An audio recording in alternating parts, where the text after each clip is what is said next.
Mister Ranjan, आपके लिए अच्छी खबर है, आपकी बेटी का पता चल गया।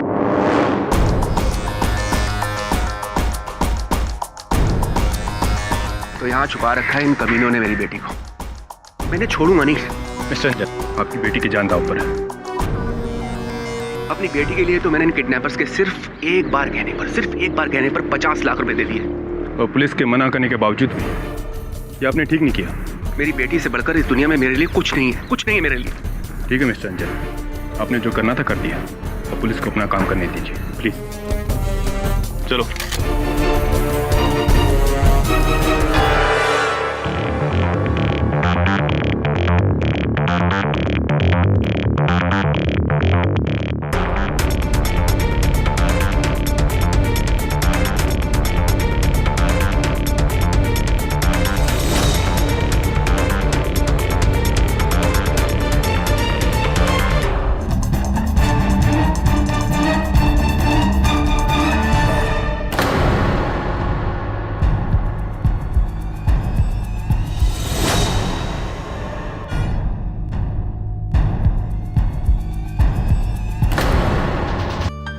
जिम जाओ और उसे बचाओ। हाँ वरुण, अरे बैठ। इसी बुलबुल ने क्या घर की बनी हुई कचौड़ी चटनी लाई, उसे खींचना। नहीं सब आप ये पढ़िए सब। हाँ ये खबर तो मैंने पढ़ी थी सवेरे। सब इन तीनों को मैं बहुत अच्छी तरह से जानता हूँ, ये किसी की हत्या नहीं कर सकते। खबर पढ़कर तो लगता है कि नहीं सब से ये तीनों बहुत ही अच्छी फैमिली से हैं। ये लोग पैसों के लिए अपनी अच्छी दोस्त के साथ ऐसा क्यों करेंगे? सर मेरा विश्वास कीजिए, ये लोग ऐसा नहीं कर सकते। We have to help them. Let's find out. खेल खेल में कत्ल, या फिर यूं कहा जाए तो खेल की आड़ में इन तीनों लोगों ने, यानी कि नीव गुप्ता, मिलिंद सेठ और पंची शाह ने अपनी ही दोस्त साक्षी मिश्रा को किडनैप करने का प्लान बनाया। इन तीनों ने साक्षी को किडनैप किया और फिर साक्षी के पिताजी यानी कि मिस्टर रंजन मिश्रा से एक छोटी सी रैंसम अमाउंट मांगी। और जब ये रैंसम अमाउंट उन्हें मिल गया योर ऑनर, तो बड़ी बेरहमी से इन तीन दोस्तों ने अपनी ही बेस्ट फ्रेंड का कत्ल कर दिया। नहीं, हम लोगों ने कुछ नहीं किया। हमने तो सिर्फ शर्त जीतने के लिए एक छोटा सा प्लान बनाया था। हाँ, हमने खेल खेल में एक शर्त रखी थी और उसी शर्त की वजह से हम लोग ने साक्षी को किडनैप करने का नाटक खेला। इनफैक्ट साक्षी खुद इस प्लान का हिस्सा थी। झूठ बोल रहे हैं ये, मेरी लड़की ऐसा क्यों करेगी? Order order. मिस्टर रंजन बैठ जाइए, आपको अपनी बात कहने का मौका दिया जाएगा। तो आपके हिसाब से आपने ये सब कुछ एक शर्त की वजह से किया। आप कोर्ट को बताएंगे कि किस तरह की शर्त लगाई थी आपने? ओके, तो लगी शर्त, ऑलराइट, कि मिलिंद इस डरपोक साक्षी के कंजूस भाव से 5 लाख रुपए निकालेगा। 5 लाख नहीं, 50 लाख रुपए निकलवाऊंगा। लेकिन मेरी भी एक शर्त है। अगर मैंने ऐसा कर दिया तो तू हमारी केमिस्ट्री मिस को पूरी क्लास के सामने केस करेगा। बोल, मंजूर है? क्या यार गाइस, तुम लोग भी ना, ये शर्त वर्त से कुछ नहीं होने वाला। तुम लोग नहीं जानते, मेरे पापा बहुत स्मार्ट है। तुम लोग जानते नहीं हो उनको, एक पैसा भी नहीं देंगे वो। एंड बाय द वे, हम लोग वेकेशन पर जाने के लिए पैसे मांगने की बात कर रहे थे। तुम लोग बात को कहां से कहां पहुंचा रहे हो? शर्त हो चुकी है। मंजूर है कि नहीं? बोल। ऑलराइट, मंजूर है, चल डन। ये हुई ना बात। अब देख मैं रंजन अंकल से कैसे पैसे निकलवाता हूँ, और तू भी तैयार है मिस सोनिया को केस करने के लिए? हमने एक गेम प्लान किया था जिसमें साक्षी खुद हमारे साथ थी। वेकेशंस की वजह से पूरा बॉयज हॉस्टल खाली था, तो साक्षी को छुपाने के लिए उससे अच्छी जगह नहीं हो सकती थी, इसलिए हमने साक्षी को हॉस्टल के एक रूम में छिपा दिया था। और उसके बाद प्लान के मुताबिक हमने एक पीसीओ से रंजन अंकल को कॉल किया, उनसे कहा कि उनकी बेटी को हमने किडनैप कर लिया। हमने रंजन अंकल से 50 लाख रुपए की डिमांड की और उनसे कहा कि शहर से दूर पुराने किले के छोटे से दरवाजे के सामने वो पैसे आके रख जाएं। और अंकल ने बिल्कुल वैसा ही किया।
ये वही ब्रीफकेस है योर ऑनर जो मिस्टर मिश्रा ने इन तीनों को दिया था। पैसों से भरा ये ब्रीफकेस पुलिस ने इन तीनों से ही बरामद किया है। पैसा एक ऐसी चीज है जिसकी वजह से किसी की भी नीयत बदल सकती है, और लालच ही की वजह से साक्षी की मौत हुई। माना कि ये तीनों बहुत अच्छे घर से हैं, इन्हें पैसों की कोई जरूरत नहीं है, लेकिन योर ऑनर 50 लाख रुपए कौन छोड़ना चाहता है? और लालच की वजह से इन तीनों की नीयत भी बदल गई। नहीं, ये सब गलत है। हम लोग वो पैसे लौटाने ही वाले थे। इनफैक्ट मैं रंजन अंकल के घर वो पैसे लेके भी गई थी, पर वो वहां नहीं मिले। लेकिन आपने पैसे लौटाए नहीं। इतना पैसा देखकर आप तीनों की नीयत बदल गई। योर ऑनर, इन तीनों ने ये पैसा अपनी निजी मौज मस्ती के लिए रखना चाहा, लेकिन इसके रास्ते में आ रही थी इकलौती रुकावट, यानी कि साक्षी, और उसे इन तीनों ने अपने रास्ते से हटाना चाहा। उस दिन ये तीनों पैसे लेकर दोबारा हॉस्टल रूम में गए। साक्षी बहुत खुश थी। उसे ये लगा कि अब प्लान के मुताबिक उसे घर चले जाना चाहिए। इन तीनों ने उससे ये कहा कि वो घर तो जा सकती है, लेकिन वो पैसे नहीं लौटाएंगे। साक्षी को ये बात बिल्कुल गलत लगी, लेकिन फिर ये उसे समझाने लगे कि इन तीनों को उन पैसों की ज्यादा जरूरत है, अपने नशे के लिए, पूल पेट्स के लिए, अपनी नवाबी लाइफस्टाइल और न जाने किन चीजों के लिए। साक्षी ने जब इस बात का विरोध किया तो इन तीनों ने साक्षी को अपने रास्ते से हटा ही दिया। देखो, अब तो हमारा प्लान सक्सेसफुल हो गया है। अब जल्दी से पैसे दे दो, मैं घर जा रही हूँ। देखो साक्षी, तुम्हें जाना तुम जा सकती हो, लेकिन तुम्हें हम ये पैसा नहीं देंगे। हाँ साक्षी, तुम्हें हम ये पैसे नहीं दे सकते। लेकिन क्यों? क्योंकि इस पैसे की हमें सख्त जरूरत है। मैं तुम लोगों को नहीं छोड़ूंगी। मैं अभी के अभी जाकर पुलिस को तुम लोगों की असलियत बता दूंगी। साक्षी रुक। साक्षी,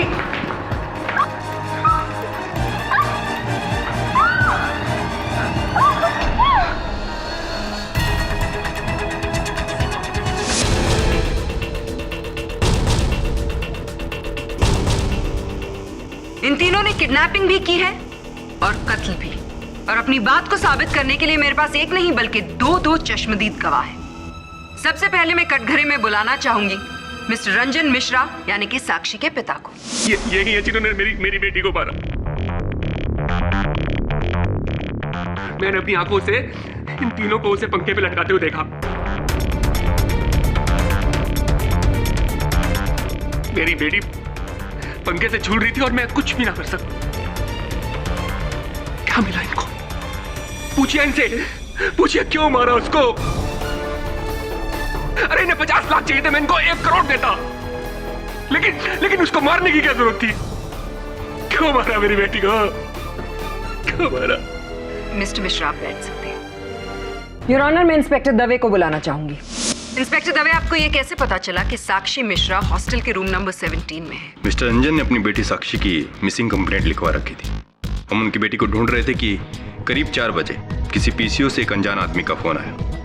उसने बताया कि उसने कुछ लड़कों को बॉयज हॉस्टल में जबरदस्ती एक लड़की को ले जाते हुए देखा है। उसने विल्सा कॉलेज की लोकेशन बताई। इन्वेस्टिगेट करने पर पता चला कि ये वही कॉलेज है जहां साक्षी पढ़ती थी।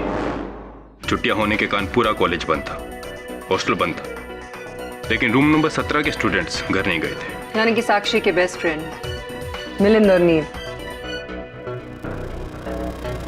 मुझे लगा कि कुछ ना कुछ गड़बड़ है। मैंने मिस्टर रंजन को फोन किया और उन्हें वहां बुलाया और खुद भी अपनी टीम के साथ वहां पहुंचा। और फिर आपने वहां क्या देखा? मैंने देखा कि साक्षी सीलिंग से लटकी हुई है और रस्सी इन तीनों के हाथ में।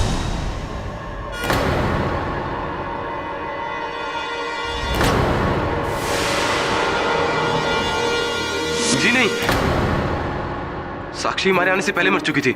हम लोग तो उसे सिर्फ नीचे उतार रहे थे। चलिए मान लेते हैं कि आप तीनों में से किसी ने भी साक्षी का खून नहीं किया, लेकिन आपको ये बात भी तो माननी पड़ेगी ना कि साक्षी का कत्ल हुआ है। साक्षी वही लड़की जो आप तीनों की सबसे प्यारी दोस्त थी और एग्जैक्टली आपकी किडनैपिंग का खेल खत्म होने से पहले।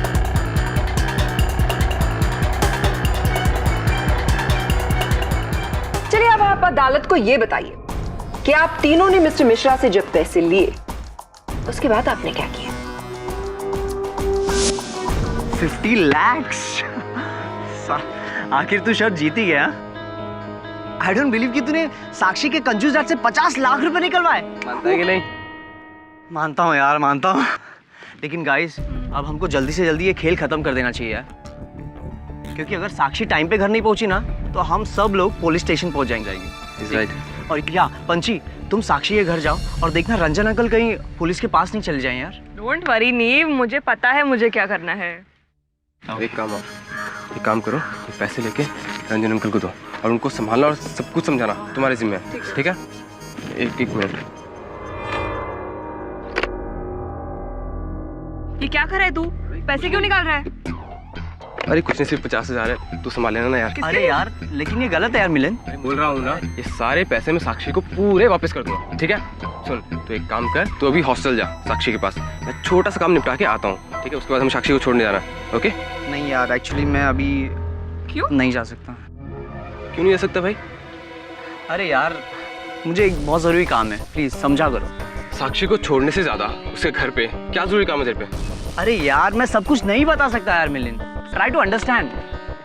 देख, प्लान के मुताबिक जैसे हुआ था ना, सब कुछ जिम्मेदारी मेरी होगी, ऑलराइट? लेकिन अभी मुझे प्लीज थोड़ा टाइम दे। और मेरी छोड़, ये तू 50,000 रुपए लेके कहाँ जा रहा है? कुछ नहीं यार, एक पुराना उधार उसको चुकता करने जा रहा हूँ। वो सब छोड़ो, शार्प 4 o'clock हॉस्टल में मिलेंगे, okay? Sharp 4 o'clock, okay? Okay. चल।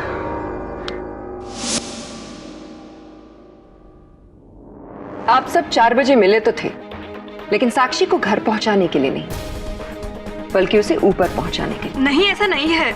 हमारे प्लान के मुताबिक मुझे रंजन अंकल को समझाना था। तब तक नीव और मिलिंद साक्षी को लेके वहां आने वाले थे, लेकिन सब गड़बड़ तभी हुई जब ही नीव और मिलिंद को कोई जरूरी काम के लिए कहीं जाना पड़ा। इसलिए हम लोगों ने प्लान बनाया कि हम लोग ठीक 4 बजे हॉस्टल के गेट के पास मिलेंगे।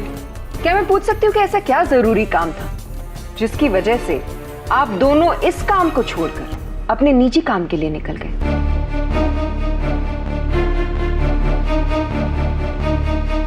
तो आप दोनों में से पहले मेरे सवाल का जवाब कौन देगा? नीव आप या फिर मिलिंद आप?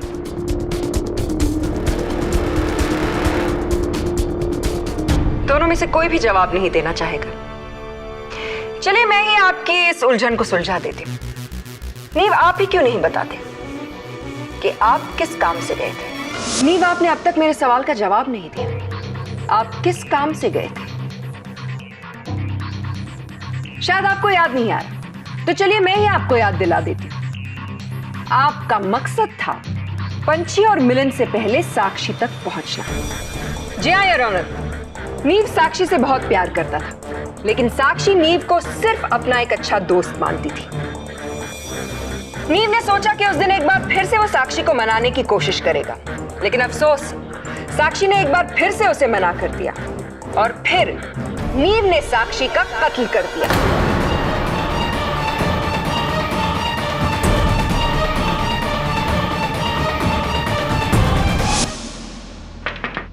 कौन? साक्षी, मैं नीव। अरे मिलिंद और पंछी कहाँ हैं? उन्हें छोड़ो ना, हमारे बारे में सोचो साक्षी। साक्षी, मैं तुमसे बहुत प्यार करता हूँ और मेरा यकीन करो, मैं तुम्हें बहुत खुश रखूंगा। तुम्हारे बिना जिंदगी जीना मैं सोच भी नहीं सकता। तुम पागल हो गए हो नीव। मैंने तुमसे कितनी बार कहा है कि मैं तुमसे प्यार नहीं करती। हम सिर्फ और सिर्फ दोस्त हैं, और अगर हमेशा के लिए तुम्हें मेरी दोस्ती चाहिए, इस ख्याल को अपने मन से निकाल दो, वरना क्या करोगी तुम? नहीं, ऐसा कुछ नहीं हुआ। मिलिंद और पंछी अच्छी तरह जानते हैं कि मैं साक्षी से कितना प्यार करता था। फिर मैं भला उसे क्यों मारूंगा? इनफैक्ट मैं तो उससे शादी करने वाला था। बंद करो ये बकवास। एक तो मेरी बेटी को मार दिया, ऊपर से उसकी बदनामी कर रहे हो। Order order. मिस्टर रंजन, बैठ जाइए। आपको अपनी बात कहने का मौका दिया जाएगा। जी नहीं, नीव साक्षी को बदनाम करने की बिल्कुल कोशिश नहीं कर रहा है। ये लोग सच में एक दूसरे को बहुत प्यार करते थे। ये सच है, और ये भी सच है कि साक्षी भी नीव से बहुत प्यार करती थी। ये बात उसने मुझे खुद आके बोली थी। हाँ, बस एक ही लेक्चर बाकी है। इसके बाद अगर तुम चाहो तो हम लोग लंच के लिए जा सकते हैं। ग्रेट। लंच के बाद मूवी? ठीक है, मैं फ्री होकर फ़ोन करती हूँ। Okay, bye. किसके साथ बात कर रही थी? नीव, राइट? तू मुझसे अपनी दिल की बात नहीं छुपा सकती। प्यार करती है ना नीव से? हाँ, एक्चुअली पंछी आई लव नीव। मुझे वो बहुत अच्छा लगता है। I want him to be my man. ये सच है, हम दोनों एक दूसरे से प्यार करने लगे थे। उस रोज भी मैं पंडित जी से मिलने मंदिर गया था। क्योंकि साक्षी और मैं मिलिंद और पंछी को सरप्राइज देना चाहते थे, इसीलिए उस दिन मैंने इन दोनों से ये बात छिपाई कि मैं पंडित जी से मिलने मंदिर जा रहा हूँ। बताइए पंडित जी, क्या ये आपसे मिलने आया था? हाँ, ये बचवा हमसे मंदिर पर मिलने के लिए आया था। किसी लड़की से प्रेम विवाह करने की बात कर रहा था। धन्यवाद पंडित जी। तो बताइए मिलिंद, उस दिन आप गए कहाँ थे? आप भी तो 50,000 रुपए लेकर अपना प्लान छोड़कर किसी और पर्सनल काम के लिए चले गए थे। कहाँ गए थे आप?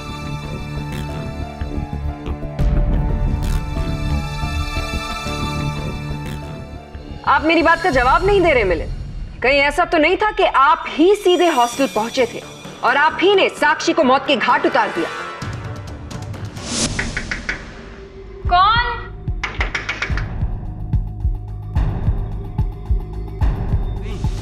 ये सच नहीं है। मैं भला साक्षी को क्यों मारूंगा? और वैसे भी हमने पंछी को पैसे देकर भेज दिया था, तो फिर मैं अपनी दोस्त का कत्ल कैसे कर सकता हूँ मैम? अगर आपने ऐसा नहीं किया तो फिर आप अदालत को बताते क्यों नहीं कि आप कहां गए थे उस दिन? मिलिंद, आप मेरी बात का जवाब नहीं दे रहे। जी वो उस दिन मैं किसी को पैसे देने गया था। एक्चुअली मुझे ड्रग्स की लत लग गई थी, जिस वजह से मेरे खर्चे बढ़ गए थे। उस दिन भी मैं 50,000 रुपये लेके इसीलिए गया था ताकि मैं अपने पुराने कर्जे उतार सकूं। हालांकि मैं वो पैसे बाद में साक्षी को लौटाने वाला था। योर ऑनर, ड्रग्स लेने की आदत, पुराना कर्जा और रैंसम में मिले 50 लाख रुपए। मिलिंद के पास बहुत ही क्लियर ऑप्शन था। साक्षी को अपने रास्ते से हटा दो और फिर फिरौती के पूरे 50 लाख रुपए इनके। जी नहीं, ये सच नहीं है। भला मैं अपनी फ्रेंड का कत्ल क्यों करूंगा? मैं सच कह रहा हूँ मैम, मैं उस दिन अपने फ्रेंड को पैसे देने गया था। मैं रॉकी को पैसे देने गया था मैम। रियली? तो क्या आप अपने इस अच्छे दोस्त रॉकी को यहाँ अदालत में बुला सकते हैं ताकि आपकी बात साबित हो जाए?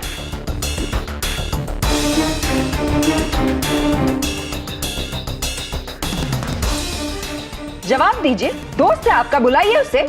एक्चुअली मैं उस दिन रॉकी से मिलने गया जरूर था, लेकिन मैं उससे मिल नहीं पाया क्योंकि मैं 4 बजे से पहले वहां पहुंच चुका था, इसलिए मैं हॉस्टल लौट आया था। मैंने सोचा साक्षी से मिलता चलूं, लेकिन जैसे मैं हॉस्टल पहुंचा मैंने साक्षी को सीलिंग से लटकता हुआ पाया।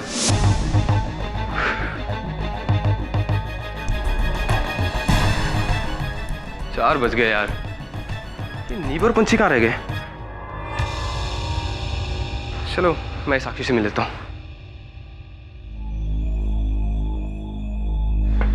साक्षी,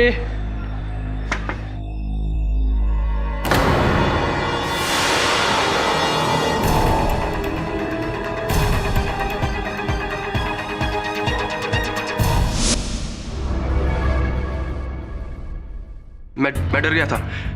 मैं डर के मारे नीचे भागा तो मुझे नीव और पंछी नीचे मिले।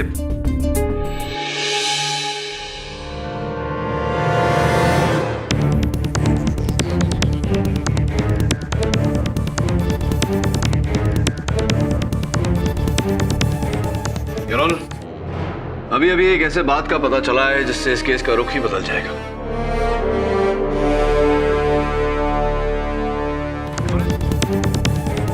योर ऑनर, अभी अभी एक ऐसे बात का पता चला है जिससे इस केस का रुख ही बदल जाएगा, और इस बात का खुलासा करने के लिए मैं फोरेंसिक्स के डॉक्टर रस्तोगी को कटघरे में बुलाने की इजाजत चाहता हूँ।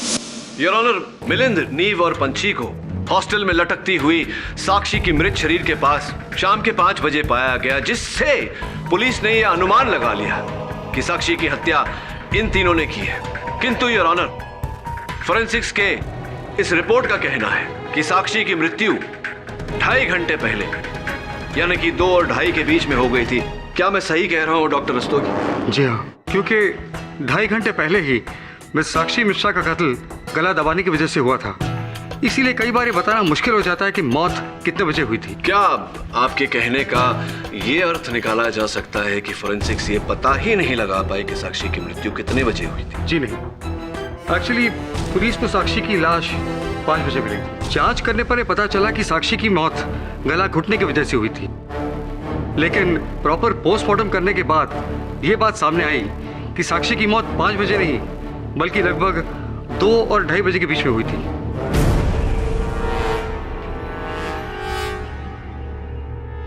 Mister Pathak, I don't understand the point you're trying to make. इससे तो सिर्फ यही साबित होता है ना कि खून 2 और 2.5 बजे के बीच में हुआ। ये साबित नहीं होता कि इन तीनों ने खून नहीं किया है।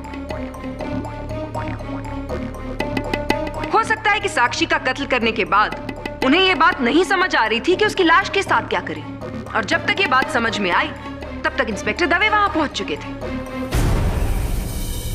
योर ऑनर, प्रोसिक्यूशन के इस दलील का उत्तर देना बहुत ही सरल है।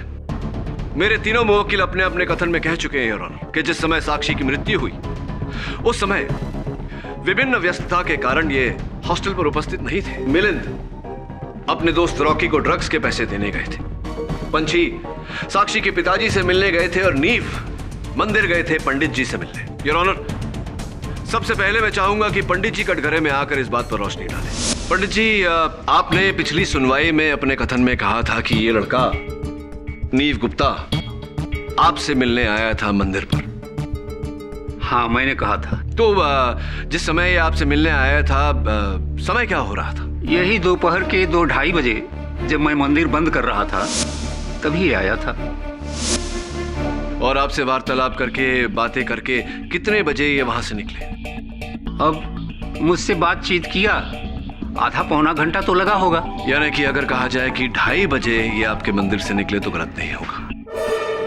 2:30 बजे योर ऑनर, 2:30 बजे नीव मंदिर से निकला। ठीक उसी समय हॉस्टल में साक्षी की हत्या हो रही थी।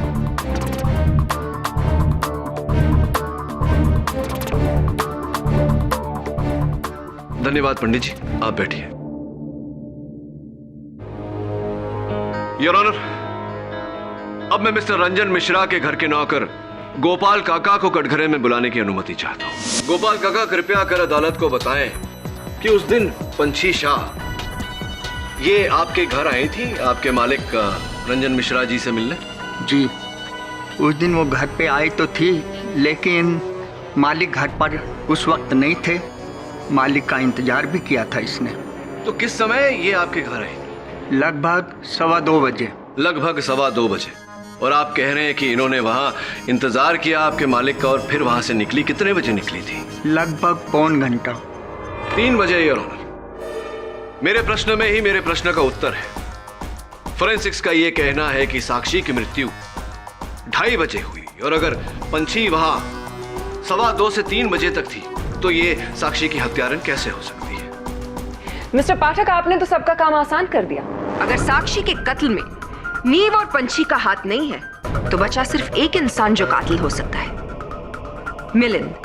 नहीं सर, मैंने खून नहीं किया सर। केडी सर, मैंने खून नहीं किया। मैं सच कह रहा हूँ सर, मेरा विश्वास कीजिए, मैंने खून नहीं किया सर। योर ऑनर, मैं प्रोसिक्यूशन की बात से सहमत हूं कि नीव और पंछी ने यह हत्या नहीं की, लेकिन मिलिंद ने भी यह हत्या नहीं की। वो भी निर्दोष है। यह प्रमाणित करने के लिए अदालत से मैं कुछ समय की विनती करता हूं।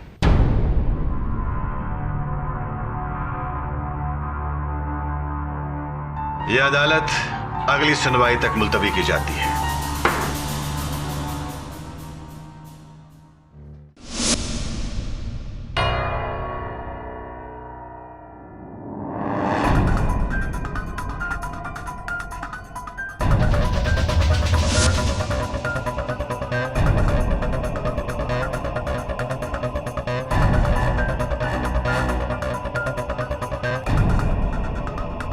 वरुण,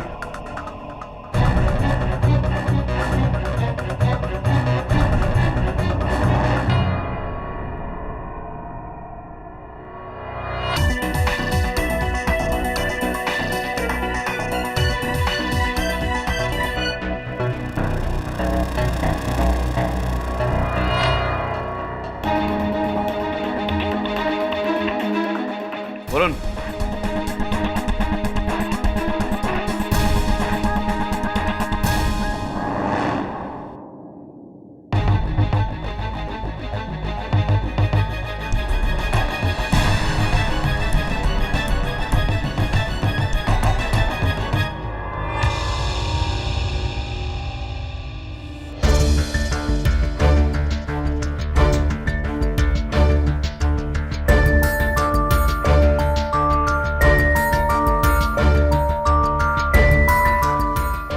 वरुण, वो फाइल देना।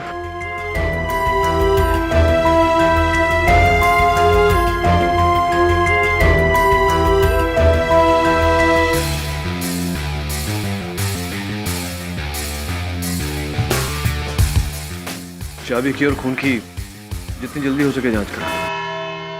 योर ऑनर, ये केस उतना सीधा नहीं जितना कि हम सबको अब तक लग रहा था। इंस्पेक्टर दवे और मिस्टर रंजन मिश्रा ने साक्षी के मृत शरीर को लटकते हुए 5 बजे पाया, जबकि फोरेंसिक्स रिपोर्ट का यह कहना है कि साक्षी की मृत्यु 5 बजे नहीं, दोपहर के 2:30 बजे।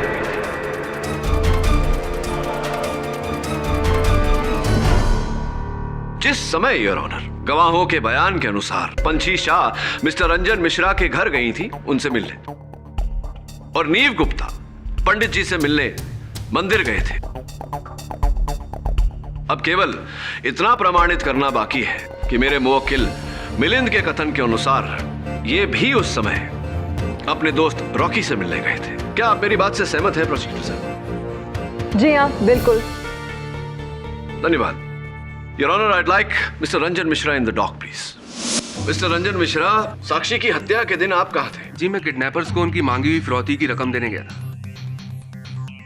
तो कितने बजे आप गए थे फिरौती की रकम देने? कोई दोपहर के 1:30 बजे। दोपहर के 1:30 बजे। उसके बाद आप कहाँ गए? उसके बाद इंस्पेक्टर दवे का फोन आया और मैं सीधा हॉस्टल पहुंच गया। ऐसी? किंतु इंस्पेक्टर दवे के कथन के अनुसार तो इन्होंने 4 बजे आपको फोन किया था।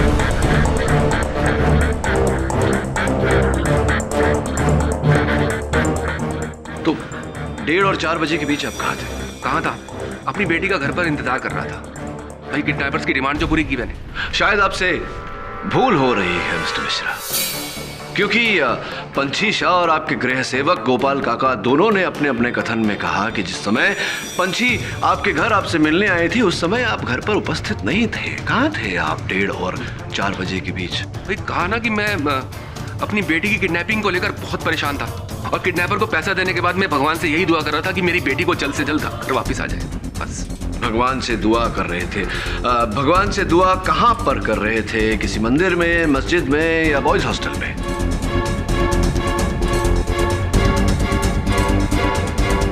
क्या कह रहे हैं आप? केडी, तुम कहना क्या चाहते हो? मैं ये कहना चाहता हूँ योर ऑनर की फिरौती की रकम देने के बाद मिस्टर रंजन मिश्रा सीधे बॉयज हॉस्टल गए और इन्होंने अपनी बेटी की हत्या की। क्या बकवास कर रहे हैं आप? मैं अपनी बेटी का खून क्यों करूंगा? ये तो आप ही बता सकते हैं हमें मिस्टर रंजन मिश्रा।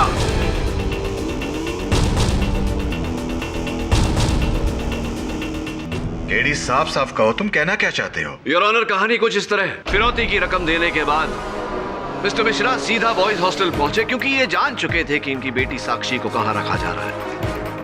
वहां पहुंचने के बाद इन्होंने साक्षी पर वार किया, गला घोंटकर उसे मारने का प्रयास किया। योर ऑनर, ये मिस्टर केडी ये क्या मनगढ़ंत कहानियां बना रहे हैं? किस खून की बात कर रहे हैं आप? वही खून जो इन्होंने किया है योर ऑनर। और बचाव में साक्षी ने पास पड़ी चाबी से इन पर हमला किया और इन्हें घाव दिया।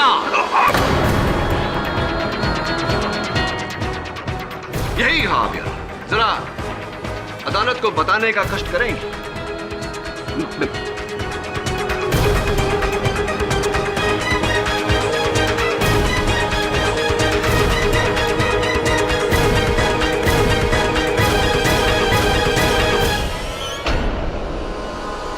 और इसी घाव से टपका हुआ खून योर ऑनर हमें बाहर कॉरिडोर में मिला। इतना ही नहीं, साक्षी ने जिस चाबी से इन पर वार किया था वो चाबी भी मिली जिस पर फोरेंसिक्स को इन्हीं के खून और चमड़ी के ट्रेसेस मिले। Your honour, mister Ranjan Mishra, क्या और भी साक्ष्य पेश करूं या इकबाल जुर्म? हाँ, मैंने ही खून किया है।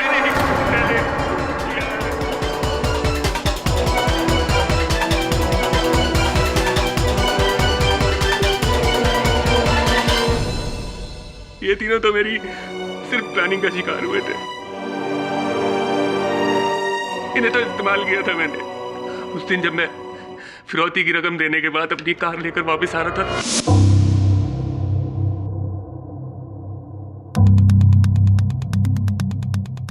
तो मैंने अपनी कार को इस जगह पर पार्क किया। कार पार्क करने के बाद मैं वापस ये देखने आया कि साक्षी को किडनैप किया किसने।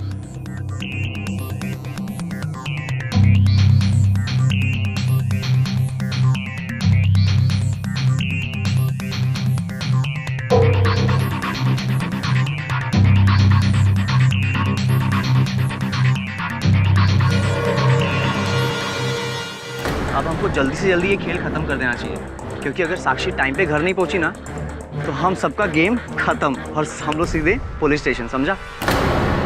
पैसे लेके रंजन अंकल को दो और उनको संभालना और सब कुछ समझाना तुम्हारे जिम्मे है, ठीक है? ये मैं देखकर हैरान रह गया कि साक्षी का किडनैप करने वाला और कोई नहीं, उसके अपने दोस्त थे।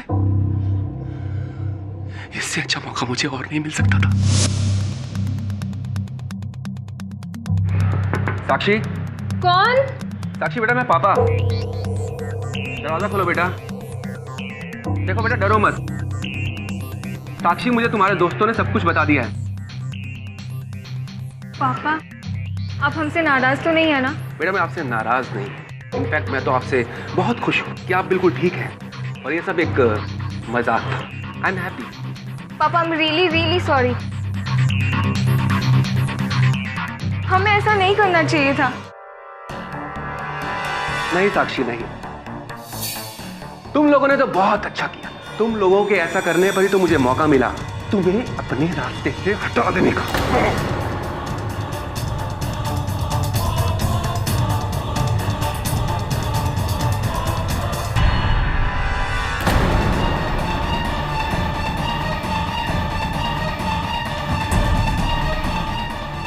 साक्षी! साक्षी!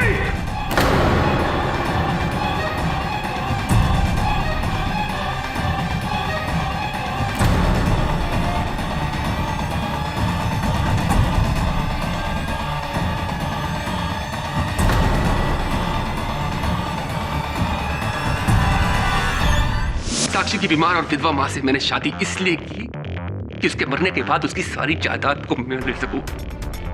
दिन रात उसकी सेवा की, बस इसीलिए कि इसके मरने के बाद उस सेवा का फल मुझे मिले। लेकिन ऐसा हुआ ही नहीं। गायत्री ने अपनी सारी जायदाद अपनी बेटी साक्षी के नाम पर कर दी और मुझे केयर टेकर बना दिया, वो भी उस वक्त तक जब तक साक्षी की शादी नहीं हो जाती। मैं क्या करता? और जब मैंने इन तीनों को प्लान बनाते हुए सुना तो मुझे लगा मुझे मेरा प्लान तो हो गया। मुझे पता था कि मारूंगा मैं और शक जाएगा इन तीनों के ऊपर। बस मैंने अपनी बेटी को मार दिया।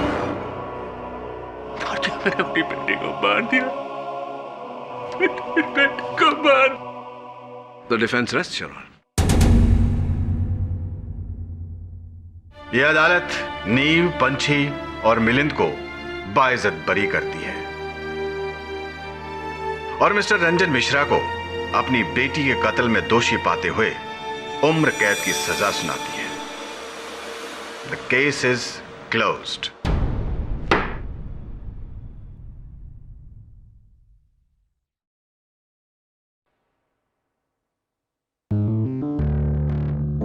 थैंक यू केडी सर, अगर आप नहीं होते तो पता नहीं हमारा क्या होता। Thank you KD sir. You're welcome. लेकिन धन्यवाद तुम लोगों को मेरा नहीं, वरुण का करना चाहिए। इसी के विश्वास के कारण तुम तीन बच पाए हो। एंड नथिंग, खेल खेल में खेला गया खेल इतना खतरनाक नहीं होना चाहिए कि खेलने वाले का खेल ही खत्म हो जाए, राइट ना?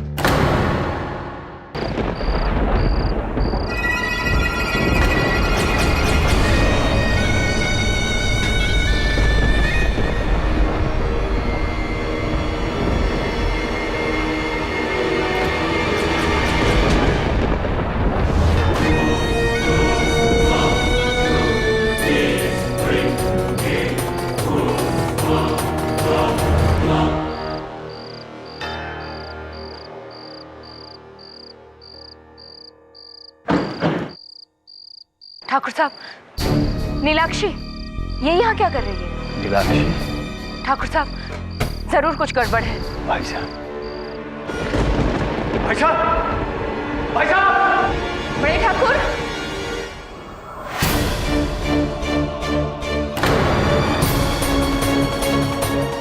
उज्जवल भाई साहब, भाई साहब, भाई साहब!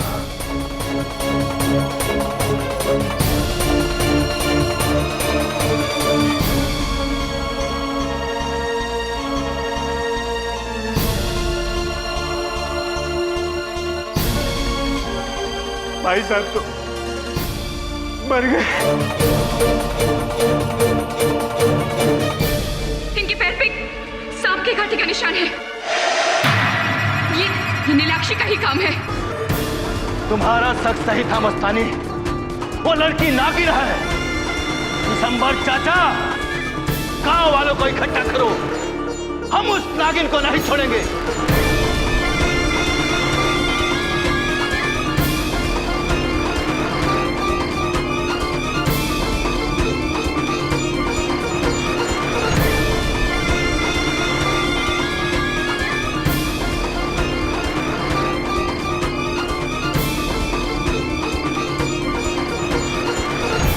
शादी कैसी लगी सर? अरे बहुत बढ़िया। मुझे नहीं पता था यहाँ गांव में लोग मुझसे और मेरे मुकदमों से परिचित हैं। I felt very good.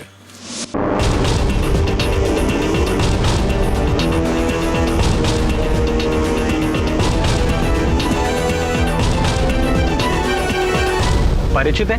सब पूरा जिला आपके फैन से भरा हुआ है। इसीलिए तो मेरी मौसी ने इंसिस्ट किया था कि मेरी कजन की शादी में मैं आपको जरूर लेकर आऊं। Thank you for coming sir. अरे आई एंजॉयड।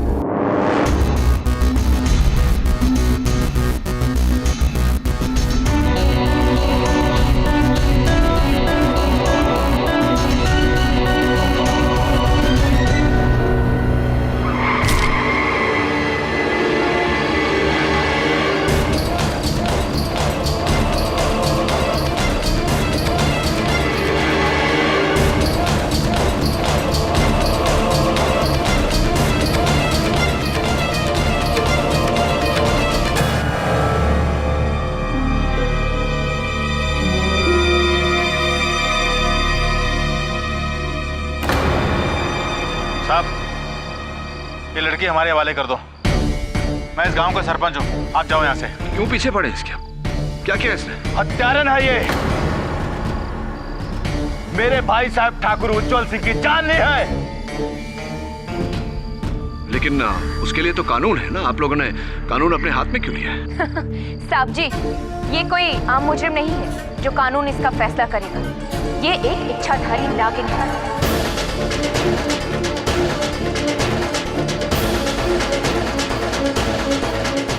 और इसका फैसला कानून नहीं, हम करेंगे। इसका जहरीला फन कुचलकर। ये क्या कह रहे हैं आप लोग? ये लड़की इच्छाधारी नागिन?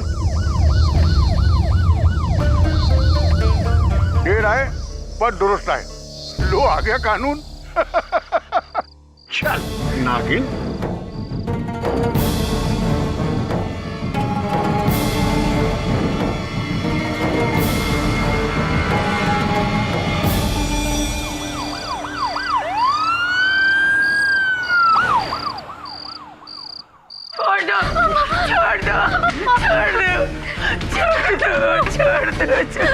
अब हमको बचा लीजिए। छोड़ दो मेरी बच्ची को। मेरी बच्ची की कोई गलती नहीं है, उसने कुछ नहीं किया साहब। हाँ दरोगा, बाहर निकाल इसको। इसका तो हश्र हम करेंगे। इसने हमारे भाई साहब की जान ली है, नागिन।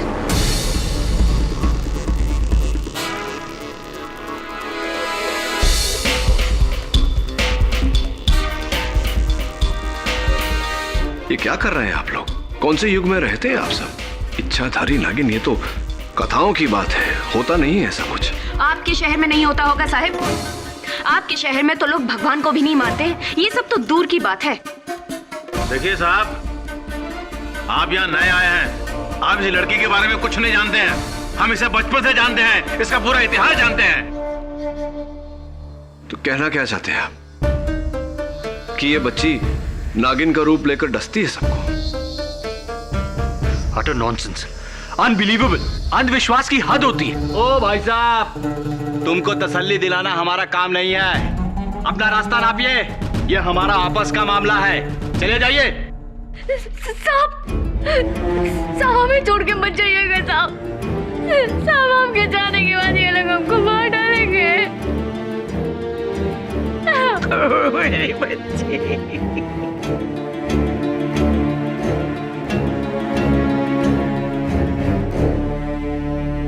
इसे गिरफ्तार किया है तो कानूनी कार्रवाई तो होगी। आपके गांव में न्यायालय है? क्यों, इस लड़की का मुकदमा लड़ोगे आप? वकील हो? Advocate K D. पाठक।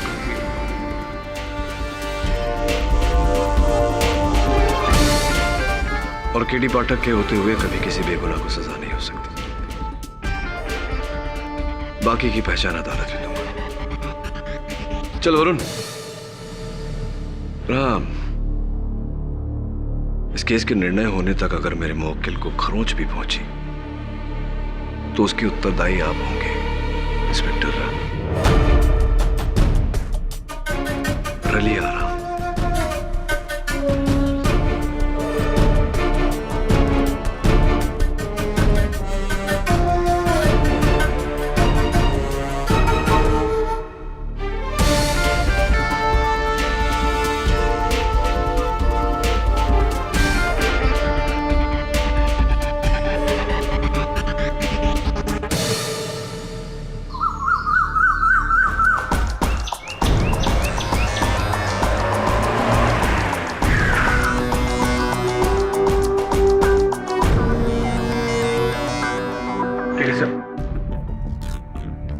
एक बार फिर से सोच लीजिए, हम इस लड़की को अच्छी तरह से जानते भी नहीं है। वो क्या है क्या नहीं है, हो सकता है वो नागिन नहीं, खूनी हो। देखो, हम तो उस लड़की के अपराध से अनजान हैं, किंतु ये गांव वाले वास्तविकता से अनजान हैं। और जब तक इस देश से अंधकार को नहीं मिटाया जाएगा, ये देश प्रगति नहीं कर सकती। और ये अंधकार सिर्फ ज्ञान से मिट सकता है। इस समय यही हमारा कर्तव्य है। करेक्ट? चल। अरे वकील साहब, आ गए आप? हाँ, लगता तो ऐसा ही है। आ गए ना हम लोग। मैं विशंभर हूँ, इस हवेली का पुराना वफादार। उस रात उजागर सिंह जी के बड़े भाई उज्जवल सिंह जी के अलावा यहाँ पे और कोई नहीं था। आइए हुजूर।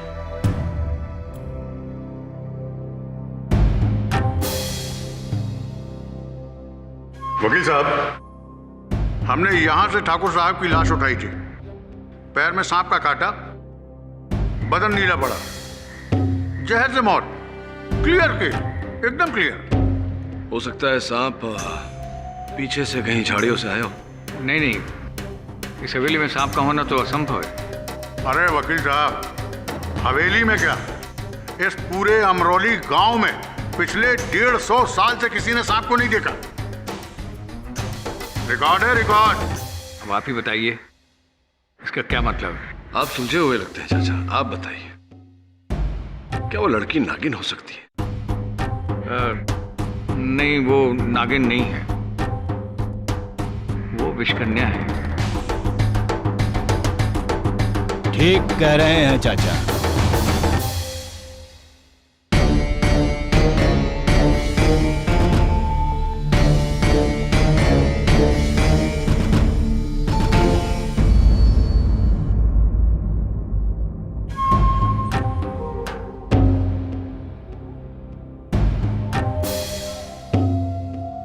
माय बाप, ये जो लड़की कटघरे में खड़ी हैंगी ना, योर ऑनर, इस प्रकार अदालत में आरोपी को हथकड़ी पहनाकर खड़े करना, विशेष रूप से एक महिला आरोपी को, यह भारत के संविधान के नियमों का उल्लंघन है। वाह! खुलेआम ये नागिन को छोड़ने की मांग कर रहा है ताकि हम सबको डस ले, पूरे गांव को तबाह कर दे। ये हम नहीं होने देंगे, नहीं होने देंगे।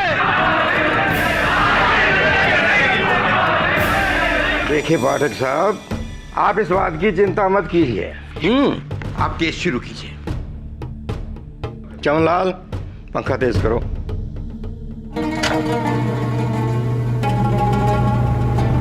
क्षमा चाहता हूं योर ऑनर, किंतु जब तक ये हथकड़ियां उतारी नहीं जाती मैं अपना पक्ष नहीं रख पाऊंगा। और सोचने वाली बात है योर ऑनर कि अगर ये लड़की वाकई में नागिन है तो क्या हथकड़ी द्वारा सांप को रोका जा सकता है? कृपया कर राम।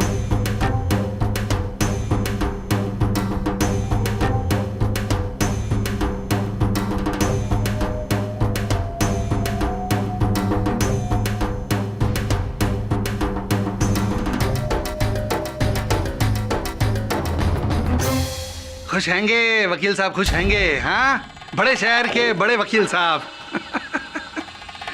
अगर आपकी इजाजत हो तो कार्रवाई शुरू करें। धन्यवाद। मैं बाप, 1 अगस्त की रात ठीक 11:30 बजे ठाकुर उज्जवल सिंह की हवेली से एक लड़की फरार हैंगी। 3 लोगों ने उसे देखा हैगा। ठाकुर उजागर सिंह जी हैंगे और उनकी सहेली मस्तानी हैंगी और हवेली के रखवाले विशंबर चाचा हैंगे। उसके बाद ठाकुर के कमरे में गए ये तीनों लोग और एक धसी हुई लाश देखी। ठाकुर,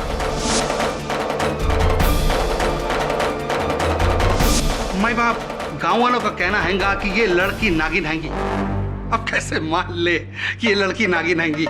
यहां सारे सब भी पढ़े लिखे लोग हैंगे। क्यों वकील साहब?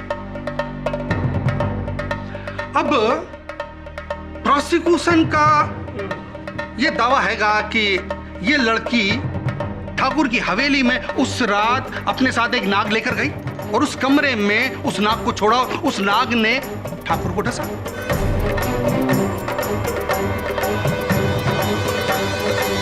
सीधी सिंपल मर्डर हैंगी ये। भाई बाप, मर्डर करने के लिए कई लोग पिस्तौल का इस्तेमाल करते हैंगे, गंडासे का इस्तेमाल करते हैंगे, छुरी का इस्तेमाल करते हैंगे। इस लड़की ने नाक का इस्तेमाल किया है ना।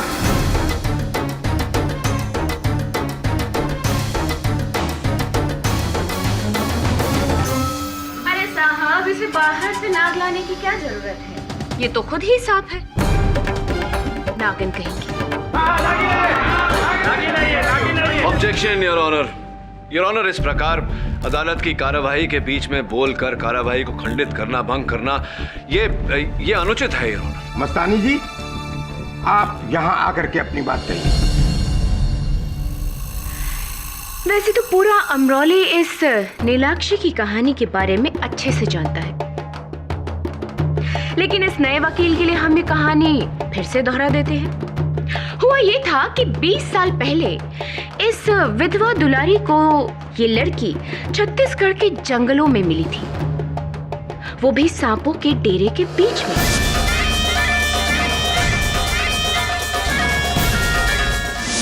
बिल्कुल सांपों से घिरी हुई, और ये उनके बीच ऐसे खेल रही थी जैसे कि ये सांप उसके दोस्त होंगे। अब बेऔलाद होने की तड़प में दुलारी इसको अपने साथ अमरौली ले आई। इसे पाला पोसा बड़ा किया, बिल्कुल अपने बच्चे की तरह। लेकिन ये नीली आंखों वाली नीलाक्षी आम बच्चों की तरह नहीं है। ये सबसे अलग थलग रहती, किसी से बात नहीं करती, यहाँ तक कि देवी देवताओं के मंदिर भी नहीं जाती थी ये। जब भी कोई जानवर इसके सामने आता ना तो घबरा जाता। घोड़ा इसके सामने आता तो बिदक उठता, कुत्ते आते तो भौंकने लग जाते, मानो कि वो इसके अंदर बसी नागिन को पहचान रहे हों। ऊपर से इसकी नागमणि जैसी नीली आंखें। मुझे तो पहले से ही शक था कि ये लड़की। सुन लिया आपकी कथा मस्तानी जी। घोड़ों का बिलखना, कुत्तों का भौंकना, इनकी नीली आंखें होना, तो इन्हीं बातों के आधार पर आप सबने ये निर्णय ले लिया कि नीलाक्षी ही नागिन है। ये नागिन है और मैंने इसे रूप बदलते हुए देखा है।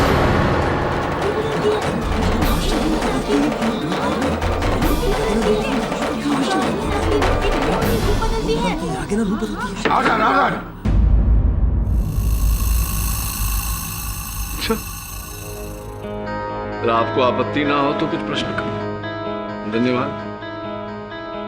तो अब कह रही थी कुछ आपने रूप बदलते हुए देखा है। जी हाँ, एक दिन मैं हवेली से लौट रही थी तो दुलारी के घर के पास मैंने देखा कि एक सांप गुजर रहा था।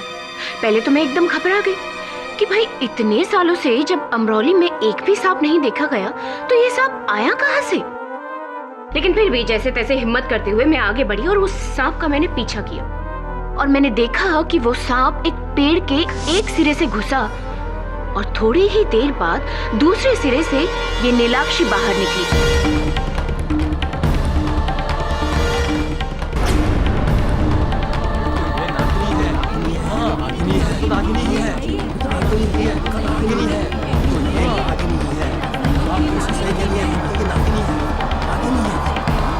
इसलिए मुझे यकीन हो गया कि ये नीलाक्षी ही नागिन है और कोई नहीं। तो वो पेड़ जिसके पीछे आपने सांप को जाते देखा और नीलाक्षी को बाहर निकलते देखा, उस पेड़ की चौड़ाई कितनी थी? रहा होगा लगभग 4 फीट के आसपास। 4 फीट के आसपास। अब देखिए, नीलाक्षी की कुल मिला के चौड़ाई शायद 2 फीट से कम ही होगी। तो क्या ऐसा नहीं हो सकता मस्तानी जी कि वो सांप पेड़ की जड़ के पास से आगे निकल गया हो और पेड़ के पीछे से नीलाक्षी बाहर निकली हो और आपको भ्रम हुआ हो कि वो सांप का रूप छोड़कर लड़की का रूप लेकर ऐसा?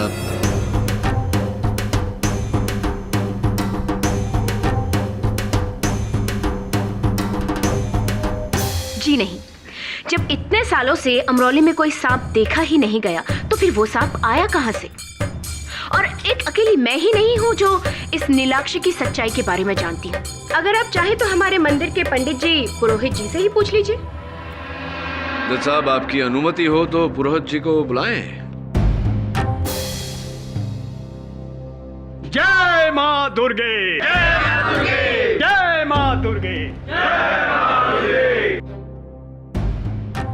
जजमान, हम ठहरे संसार और माया जाल से दूर रहने वाले ब्रह्मचारी। हमें क्या पता ये कन्या नागिन है या कोई बाला, परंतु हम इतना अवश्य जानते हैं ये कन्या नाग देवता को पूजती है।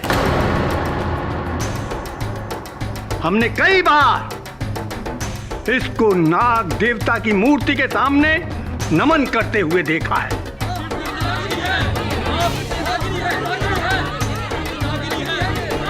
बचपन से नागों के साथ इसका ऐसा क्या लगाव है? जय मां दुर्गे। जय मां दुर्गे। राम राम माई बाप।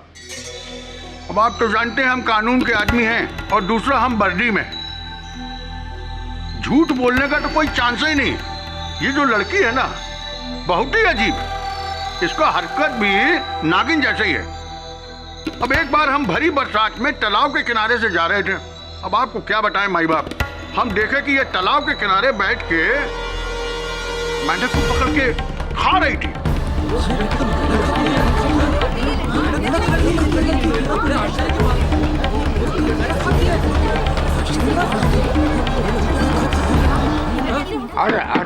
अब भला बताइए, मेंढक तो सर्पों का भोजन है, इंसानों का तो नहीं ना।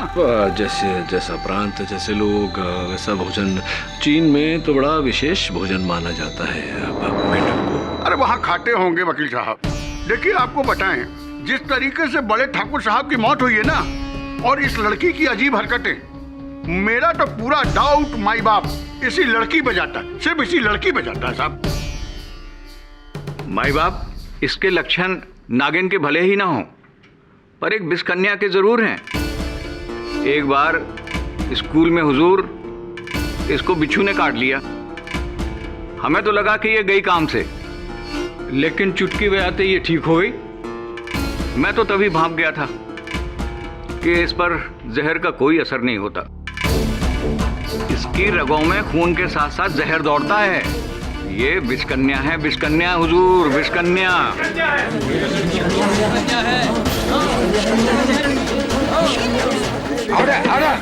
धन्यवाद बिरा जी। लरी सिंह जी, आप तो गांव के सरपंच हैंगे जी।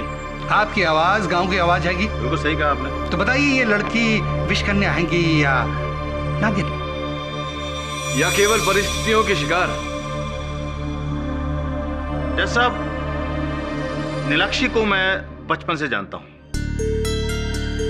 माना कि वो एक सबसे अलग लड़की है, लेकिन मैंने उसे आज तक किसी को कोई नुकसान पहुंचाते नहीं देखा।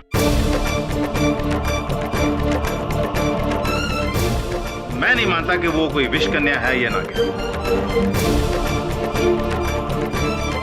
ठाकुर के पांव में सांप के कांटे का निशान हैगा।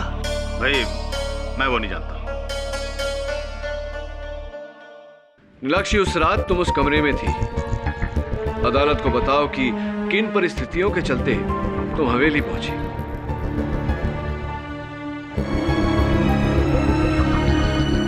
डरो मत, बोलो। मेरी माँ को जोड़ों का दर्द है साहब। ठाकुर उजागर सिंह ने कहा था कि शहर में उसकी दवा मिलती है, तो माँ की दवा वो ले आएंगे शहर से।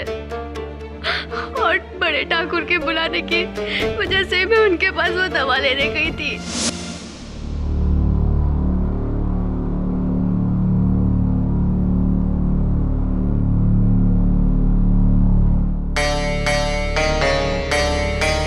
बड़े ठाकुर,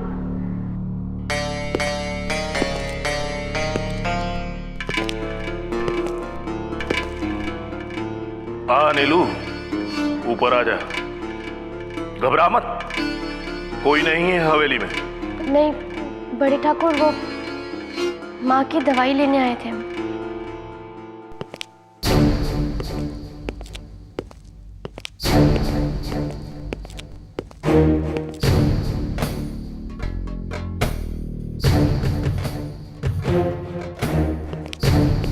ये ले तेरी माँ के जोड़ों के दर्द की दवा।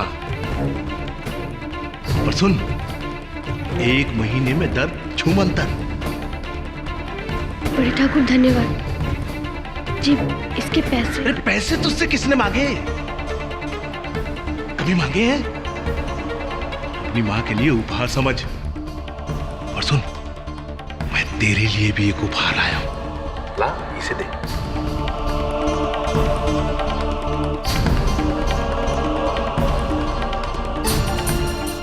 ये देख, बढ़िया है ना? तेरी नीली आंखों से मेल खाता है। आ, पहना दूं तुझे?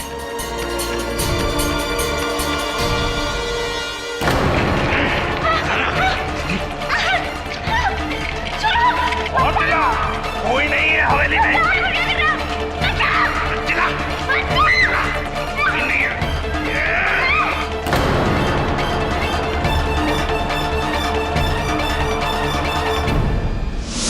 और फिर जब मुझे होश आया तो मैंने देखा कि वहां पे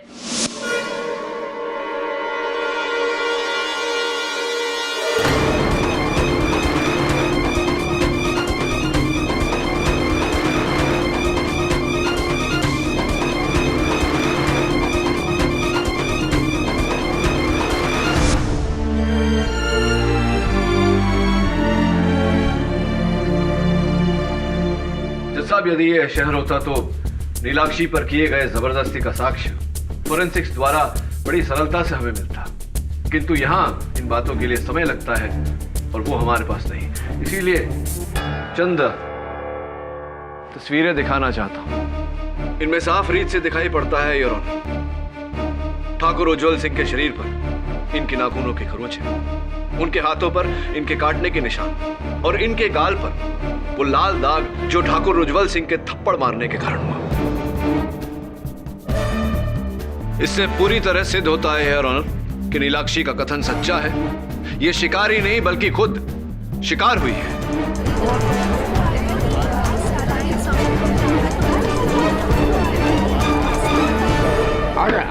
वाह वाह वाह वाह वाह वाह वकील साहब, बचाव के घाव के निशान यानी कि हमले के निशान भी तो हो सकते हैंगे। ये लड़की उस रात ठाकुर के घर में गई और उस पर हमला किया है ना। प्रोसिक्यूटर साहब, मैं आपको स्मरण करा दूं कि ठाकुर की मृत्यु लड़की के हमले के कारण नहीं, सांप के काटने के कारण। और वो सांप यही लड़की लेकर आई थी। इसका कोई सबूत हैंगा आपके पास? हैंगा। बड़ी देर से इसी बात का इंतजार कर रहा था मैं। इक्का हैंगा। अच्छा, रखिए।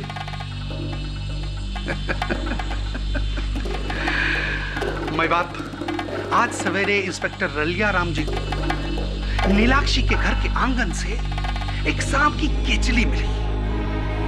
अभी दिखाता हूं। असली हैंगी, असली हैंगी। वकील साहब, असली हैंगी, असली हैंगी। ये पिटारी भी वहीं से मिली जिसमें सांप को रखा जाता है। और इसकी बू, भाई बाप, वकील साहब जरा सुनिए ना। अरे सुनिए।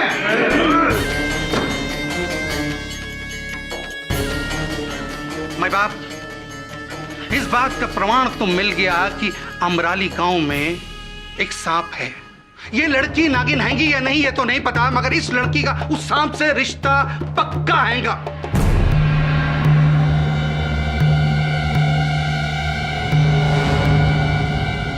बताओ सबके सामने, बेहतर यही होगा कि अपना जुर्म कबूल कर लो। मुझे कुछ नहीं पता। ये केचुली और ये पिटारा हमारे घर कहां से आया? माँ, मुझे बचा लो। मुझे कोई फंसा रहा है माँ। वो कौन है योर ऑनर? इसका अनुमान है मुझे। मैं ठाकुर उजागर सिंह जी को कटघरे में बुलाने की अनुमति चाहता हूँ। एक तो ये लड़की हमारे देवता समान भाई की जान लेती है और फिर उनके चरित्र पर कीचड़ उछालती है। तुझे तो मैं आज ही रात हवेली उठा कर ले जाऊंगा, फिर जो हस्र करूंगा तेरा देख लेना। ठाकुर उजागर सिंह, आपने अभी अभी भरी सभा में इस लड़की को अपहरण की धमकी दी है। आईपीसी धारा 506 के तहत क्रिमिनल इंटिमिडेशन यानी कि आपराधिक भय दर्शन और आईपीसी धारा 367 अपहरण के लिए आपको 2 साल की जेल हो सकती है। राइट जज साहब? हे वकील, क्या मजाक है ये? 2 वर्ष काराबंद रहना कोई स्वांग नहीं होता ठाकुर साहब। मेरे 5 गिनने से पहले अपने शब्द वापस लीजिए, वरना 1 अच्छा अच्छा दो, मैं अपने शब्द वापस लेता हूँ, मैं अपने शब्द वापस। वेरी गुड, मतलब बहुत अच्छे। अब ये बताइए ठाकुर साहब, दुलारी देवी की दवाई आप ही लाए? जी हाँ, इंदौर से। तो ये दवाई जो आप लाए वो इस बक्से में लाए थे, बड़े बक्से? जी हाँ, इस बक्से में। इतने बड़े बक्से में इतनी छोटी सी बोतल क्यों? क्या इस बड़े से बक्से में कोई और भी सामान था इस दवाई की शीशी के साथ? आपको क्या लगता है मैं इसमें सांप लाया था? हाँ, यही लगता है मुझे। वकील, दिमाग ठिकाने लगा दूंगा। फिर भरी सभा में धमकी दे रहे हैं। मेरा कहने का मतलब वकील साहब, हम अपने बड़े भाई साहब को क्यों मारेंगे? उचित प्रश्न, और इसका उत्तर भी दूंगा। पहले आप ये बताइए कि आप इंदौर क्यों गए थे? भाई साहब और मैंने मिलकर इंदौर से बाहर 100 एकड़ जमीन खरीदी थी। उसी की रजिस्ट्री के लिए वहां गया था, वकील से मिलने। और सुना है कि लौटते समय आप एक छोटी सी जगह रुके थे, सपेरों की बस्ती में। क्या ये सच है? अरे क्या बात कर रहे हैं? आपको किसने कहा? आप ही के वाहन चालक ने। उसका ये कहना है कि बिल्लोड़ा नाम की सपेरों की बस्ती में आप रुके थे। क्यों गए थे आप वहां? भ्रमण करने, साइट सीइंग, पर्यटन, या कोई विशेष कारण था आपके वहां जाने का?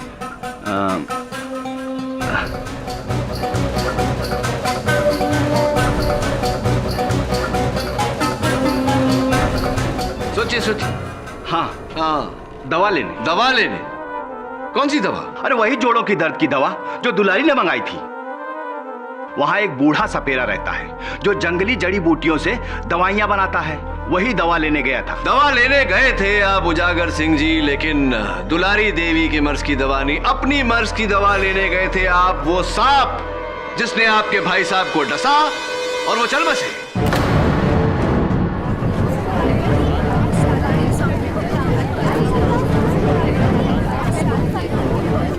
शांत हो। मैं बाप, भाई भाई का खून क्यों करेगा? संपत्ति, जायदाद जज,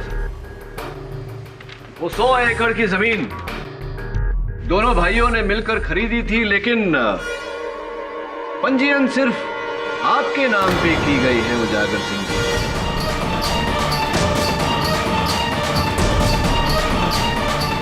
क्या कारण है इसका? ये आपको कहां से मिला? आप ही के वकील के पास से।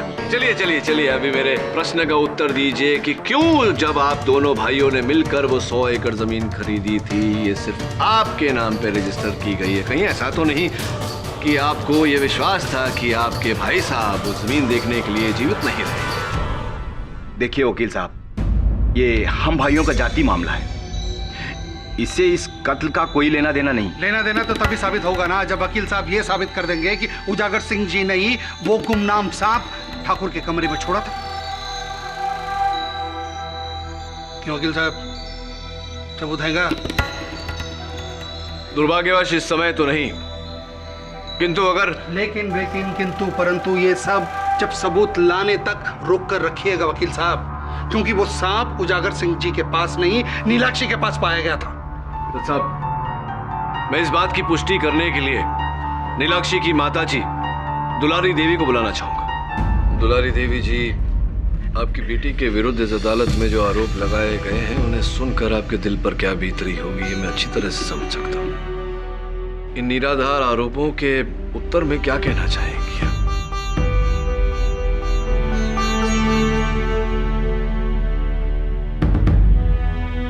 कुछ कहिए दुलारी देवी। इस अदालत में किसी ने आपकी बेटी को नागिन कहा, किसी ने विष कन्या। आपकी बेटी को इस समय आपके सच की, एक माँ के सच की आवश्यकता है। कुछ कहिए। मुझे माफ कर दे बेटी, मुझे माफ कर दे। मैं अब तेरी असलियत नहीं छुपा सकती हूँ।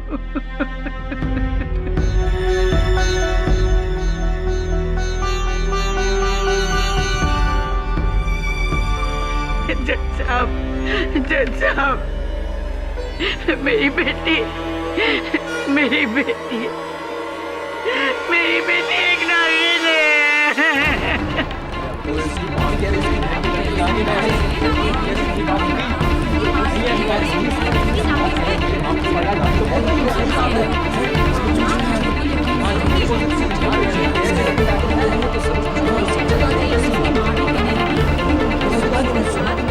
आप कह रही होंगी इसकी माँ साहब?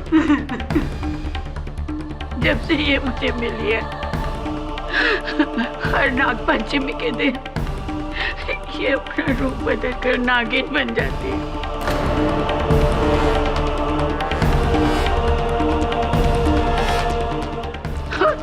और कुछ घंटे बाद ये अपने इंसानी रूप ले लेती है। मैंने जब पहले ये देखा कि वो किसी को नुकसान नहीं पहुंचाती है, तो मैंने इस राज को राज ही रखा जज साहब। माँ, क्यों कर रही हो आप ऐसा? क्यों माँ? चुपचाप क्या खड़े हो? मारो पत्थर से!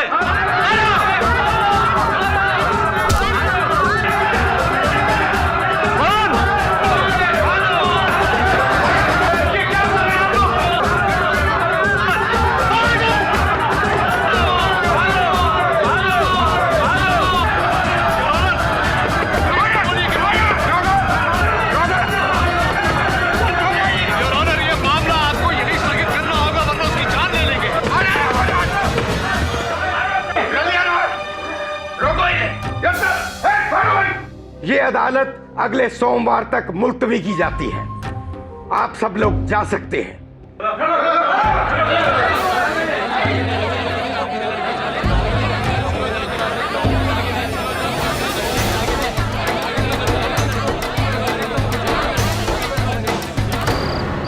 देखिए सर, बहस के आगे बीन बजाने का नतीजा। सर, कौन कहेगा कि हम लोग 21वीं सदी में रह रहे हैं? ये लोग तो पिछड़े हुए लोगों से भी ज्यादा पिछड़े हुए हैं।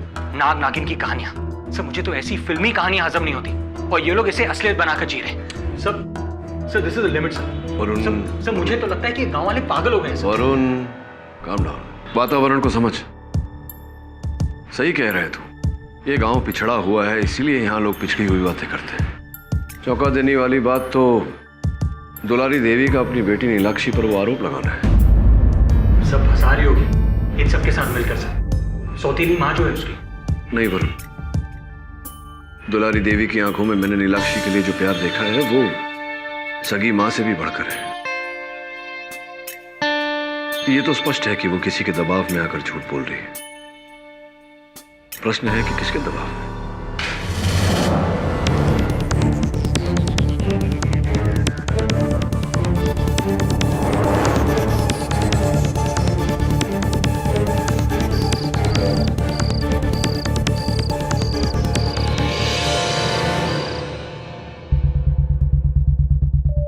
सब बाहर कोई नहीं है। अभी भी समय है, इस केस को छोड़कर वापस अपने शहर चले जाओ, वरना इस नाग पंचमी के दिन उस नागिन के पाप का प्रायश्चित तुम्हें करना पड़ेगा। पता कर किसकी राइटिंग। जी सर, लेकिन नाग पंचमी तो आज है, और दुलारी ने कहा था कि नाग पंचमी को नीलाक्षी नागिन का रूप धारण करती है।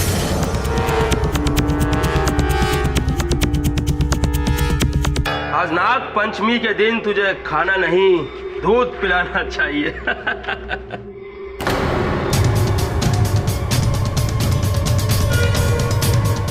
साहब भाग गई, नागिन भाग गई। रलिया साहब, नागिन भाग गई। साहब जी, मैंने अदालत में झूठ बोला था कि नीलू एक नागिन है। ये तो सच है कि नीलू मुझे सांपों के डेरे से मिली थी, पर साहब जी दूसरी लड़कियों की तरह वो भी एक आम लड़की है। वो बेकसूर है साहब जी। वो बहुत भोली है, वो बहुत मासूम है साहब जी। झूठ क्यों बोला आपने? उसने मुझे धमकी दी थी। उसने मुझे धमकी दी थी कि मेरी बेटी को अगर मैंने नागिन नहीं माना तो वो उसे जेल में जिंदा जला देगा साहब जी। किसने धमकी दी थी? मैं नहीं बता सकती। मैं नहीं बता सकती। अगर उसे पता चल गया तो वो मेरी बच्ची को नहीं। अब मेरी बात सुनिए। देखिए, मेरे होते हुए नीलाक्षी को कुछ नहीं होगा, चिंता मत करिए। बताइए मुझे, किसने धमकी दी थी आपको?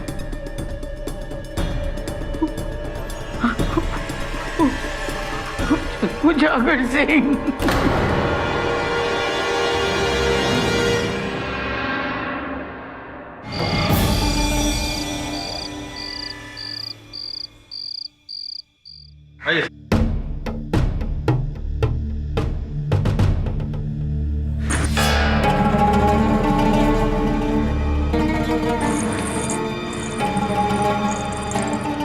वरुण,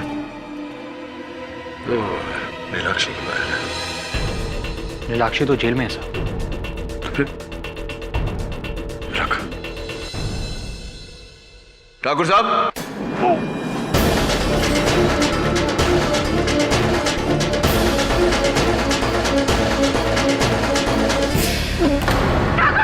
ठाकुर साहब,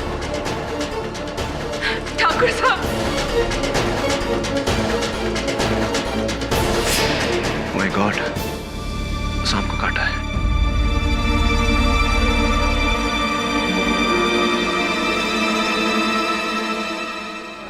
सांप।